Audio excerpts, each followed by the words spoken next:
Okay, so this is application of solving log and exponential. I should have put the word equations. So if we look and it says $2,500 to invest with a 7.5% interest rate, and then these three parts, I'll talk about that. So how much is in an account after 5 years compounded quarterly, which that's what we were doing. So if we look, so for part A, and I'll show you the rest in a minute. So we want 2,500 with 7.5% interest for 5 years.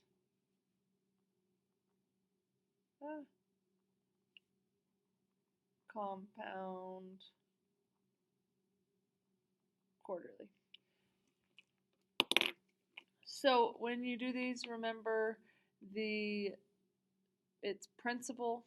So A, account, the amount in the account, or B for ending balance. So P is the principal, 1 plus R divided by N to the NT. So remember the 2,500 goes in for the principal because that's how much money you're going to invest. So 2,500. The 1 just stays there.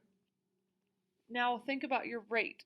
What is your rate supposed to be written as? Am I just going to put 7.5?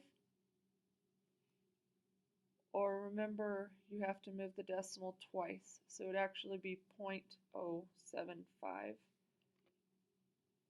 And then the N is the number of times compounded in a year. So that's N. Quarterly means N equals 4, because there are 4 quarters in a year. Then there are the N again, so put 4 again, times 5 years will give us the amount in the account. Okay, something to remember, sometimes you will see this information not written like that, so it would be 1 plus 0.075 divided by 4. Sometimes you will see it written as, and I'll put my calculator back there in just a second, where they will write that. So in 2,500, instead of writing that information all out, you could put 1.01875 to the 4 times 5, which is 20. And then you can type in the whole thing. You could type in all of it at one time, but you're more likely to have a calculator error, like typing something in wrong in the calculator. So I'll show you that it will give you the same thing. And then, sorry, I have a tickle in my throat. 1.01875 raised to the 20th power. So notice it gives you the same thing. So it would be 3624.87 because it's 87000. Remember, anytime you talk about money, always round to the nearest cent unless told otherwise. So that's part A. And I'm writing really big.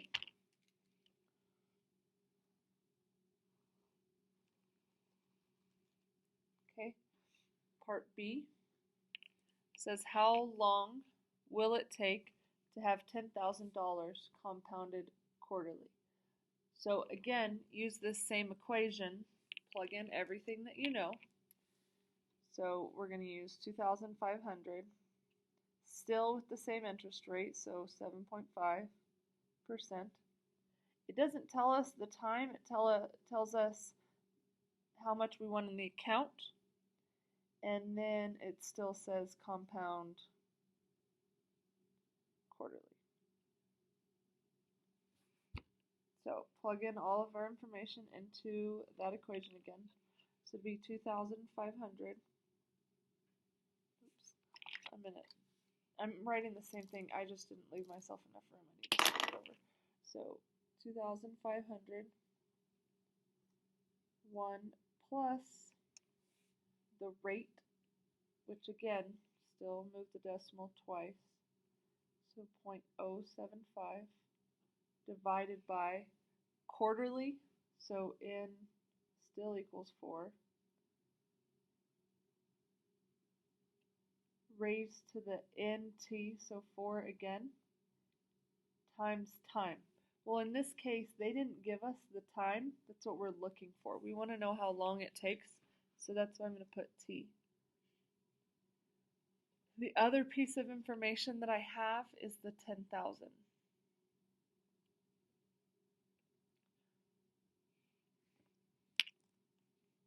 Okay, well, we know what that equals. It's 1.01875 to the 4t. We know that this 2,500 is here and equals 10,000.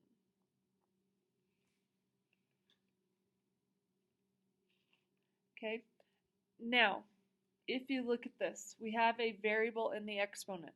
So if we are trying to solve for this variable, remember we need to get to the part with the variable alone, just like if it was 2,500. If it was 2,500t, we would want to get rid of that 2,500. Since it would be multiplying, the opposite of multiply would be, or the inverse of multiply is divide. So I would divide all of this by 2,500. So that cancels. And divide this by 2,500. So 2,500. Oh, sorry, I typed it in wrong. 10,000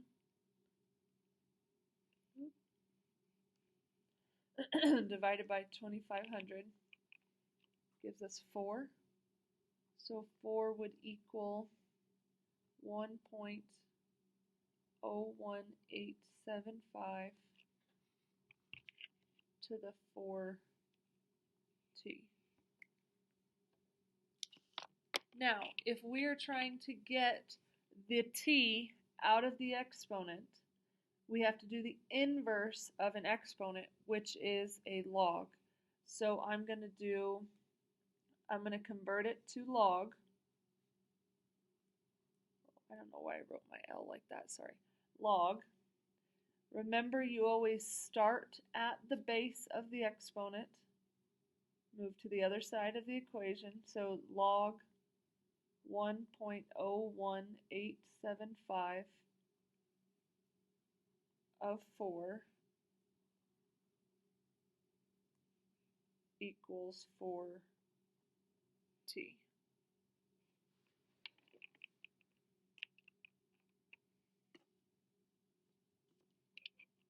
Okay. Type this into your calculator because it doesn't have a variable. So since the base is different, I need to hit math and go up. If not, if you don't have a calculator that does this, you need to look at your change of base notes. 1.01875 to the 4, which gives us 74.6. That 6 would make that 2, so 3 equals 4t.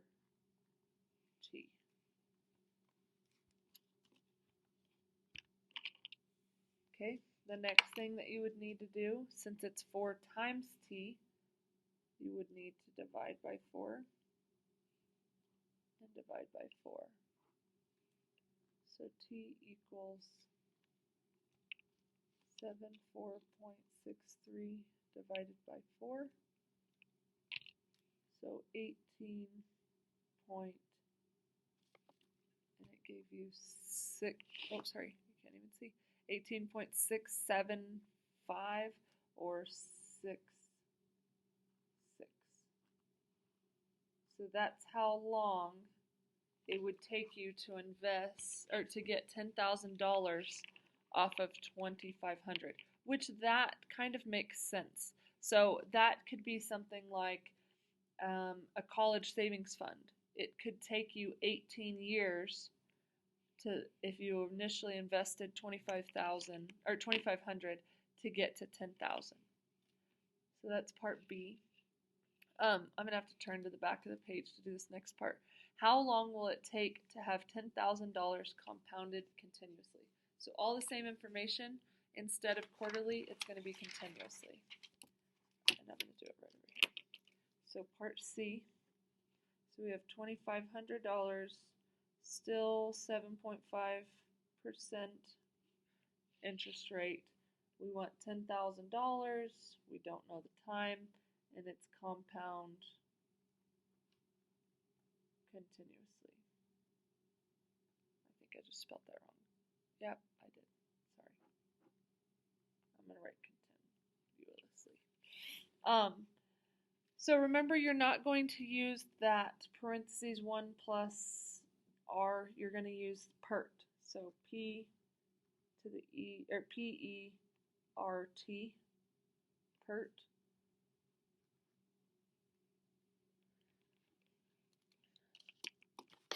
Since it's continuously, you have to use the one that has the E in it.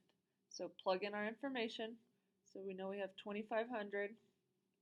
Remember that E is not a variable. It's a button on the calculator. I kept seeing people trying to just type alpha and then hitting the button that has an E,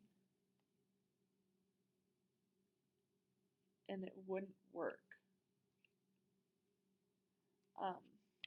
So you would want to do 2,500. E stays the same.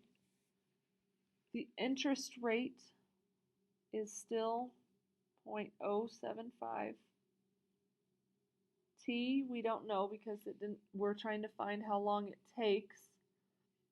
And then the A is 10,000. We want to know how long it's going to take to get $10,000 in our savings account. All right, same thing. For now, there's going to be something different that we haven't really seen very much, or that we haven't seen. So if we have 2,500, e to this power, again, opposite of multiply is divide.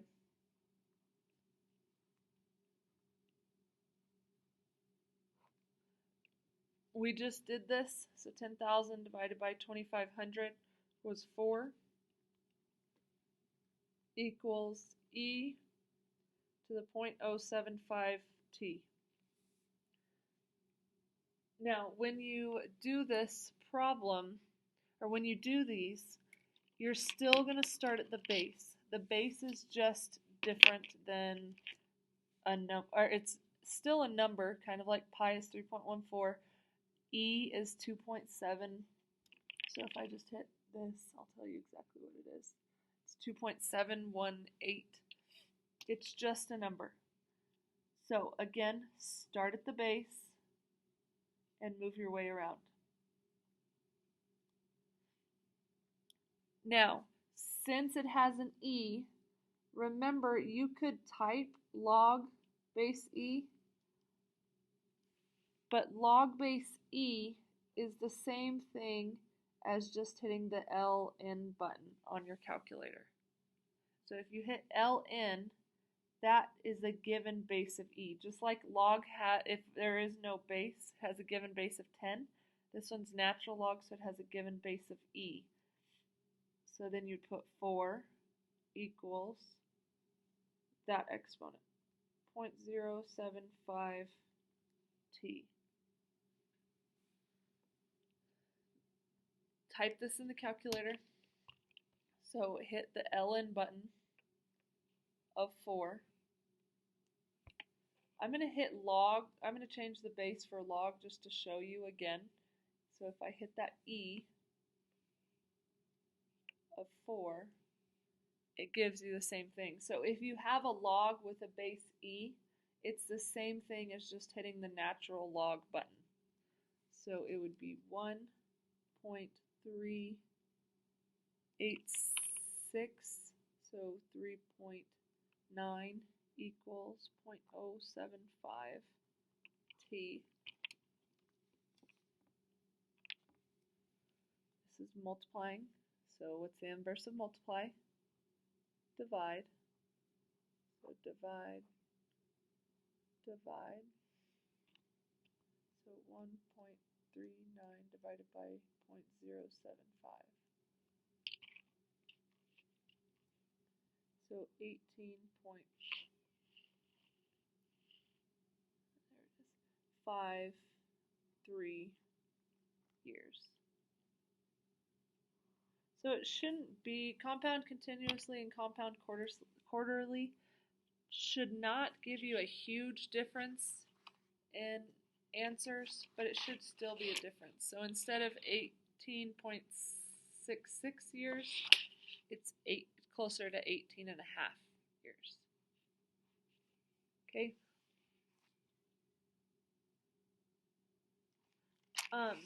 Sometimes you will see these problems kind of like this, where it's going to give you the information and not give you the rate. So if it gave you the time, so say it gave us 5 years and then asked for the interest rate, you would plug in, you would have a 5 for t and would just